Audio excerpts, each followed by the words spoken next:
CBS News Miami.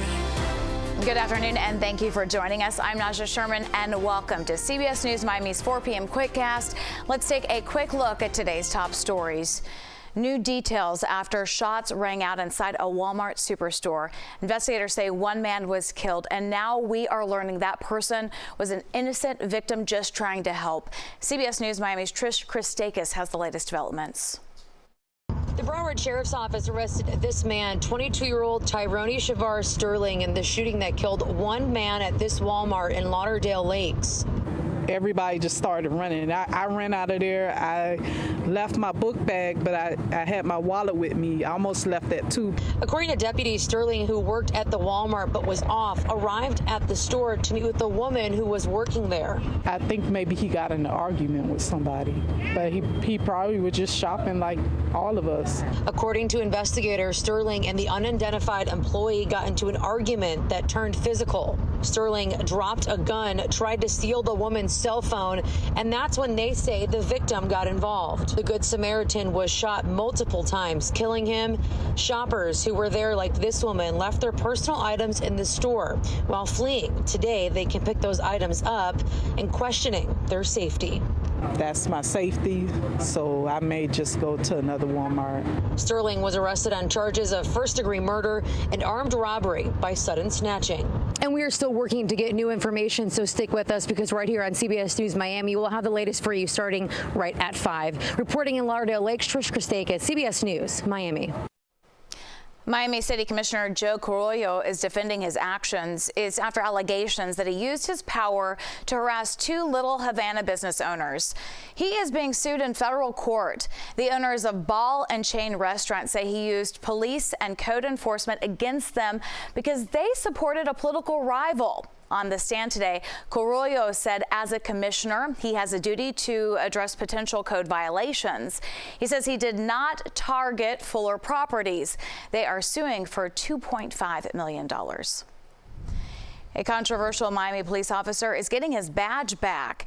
Captain Javier Ortez is returning to a desk job, and that's after reaching a resolution with the city of Miami. According to an agreement obtained by our news partners at the Miami Herald, he will return to an administrative job. He will be under Police Chief Manny Morales, who fired him just months ago. The 18-year veteran and former police union boss frequently made headlines over racist social media posts and accusations of excessive force, among other incidents. Always alerting, always tracking. This is Next Weather. And taking a live look outside at beautiful downtown Miami, we have been feeling the heat these past few days, so will temperatures continue to climb? Next, weather meteorologist Cindy Pressler joins us with how long we can expect this extreme heat. The heat is going to stick with us at least for a couple more days, and the dry conditions as well. Our relative humidity very low today. That'll be the case again on Friday, and that opens up fire weather concerns right now. We'll talk about that in a bit. Moisture starts returning, though, by the time we get into the weekend. The humidity is coming back, and that'll bring a slight chance of some showers as we head into Saturday, Sunday, and even Monday. So fire weather conditions, what does that mean? Well, when you've got very low relative humidity, 20 to 30% is what we're expecting tomorrow.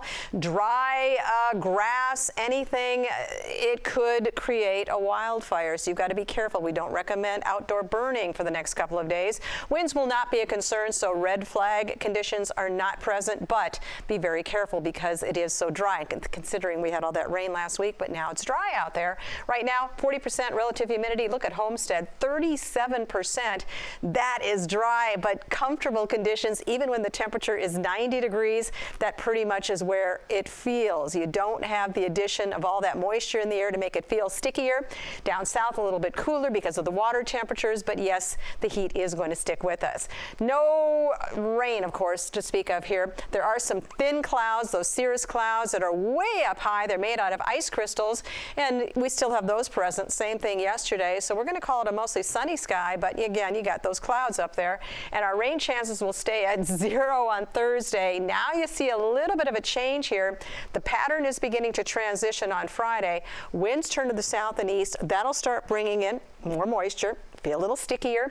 Saturday, a 20% chance for a shower, but by Sunday and Monday, we're going to put it up to about a 30% chance. Not a high chance, but it is a chance we could see a spot shower, especially with the sea breezes when they come inland and they collide. So dry on Friday. It is going to be a hot one again. This weekend, isolated showers. Again, we'll be watching for that. Nothing that's going to wash out your weekend, though. So we got at least a couple more days with low relative humidity, so it still feels pretty good out there. And then it starts climbing back into the humid area by this weekend, and you know what? The humidity is going to stay with us into next week as well. It looks like our wet season wants to start kicking in again, even though we really don't expect it until the middle part of May. So here's your forecast. Thursday, 89. 88 on Friday, so not quite as hot as we're seeing today.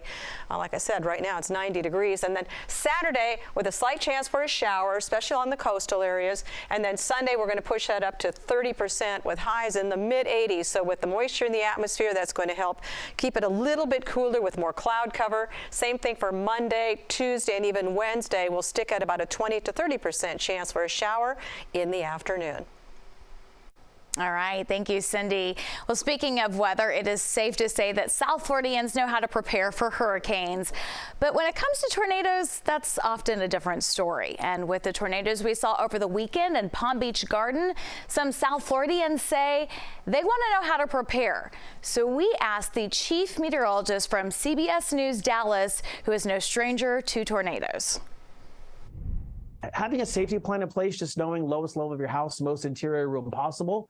If you're in an apartment building, condo building, get away from the windows, get to that stairwell if you can, get to the lower level if you can, get away from the glass lobbies because those doors can blow up and glass can go everywhere, and just try to go into the most interior portion of that building. Important, often life-saving advice because, South Florida sees about 11 tornadoes a year. And because tornado alerts happen so quickly, it is important to be aware of all alerts during a storm. The mayor of Fort Lauderdale gave an update on recovery efforts following historic flooding in the city. He warned residents to be weary of anyone knocking on their door. The mayor says there are imposters who try to take advantage. He urged residents to check for FEMA IDs and remember that FEMA will never ask for money.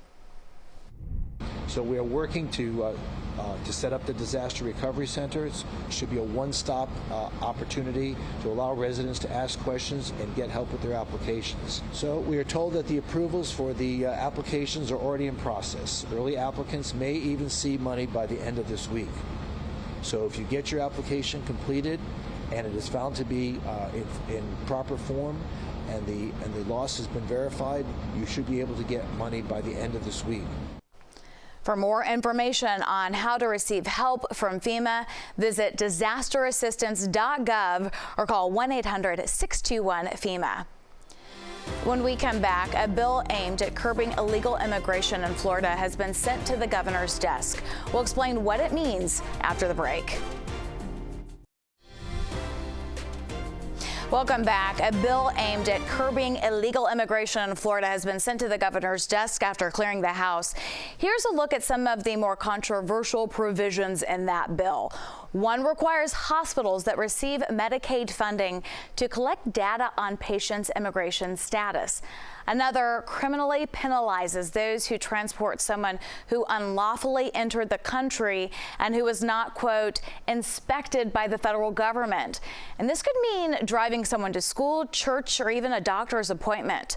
The bill also requires private employers with 25 or more employees to use an E-Verify system to check employees' work eligibility.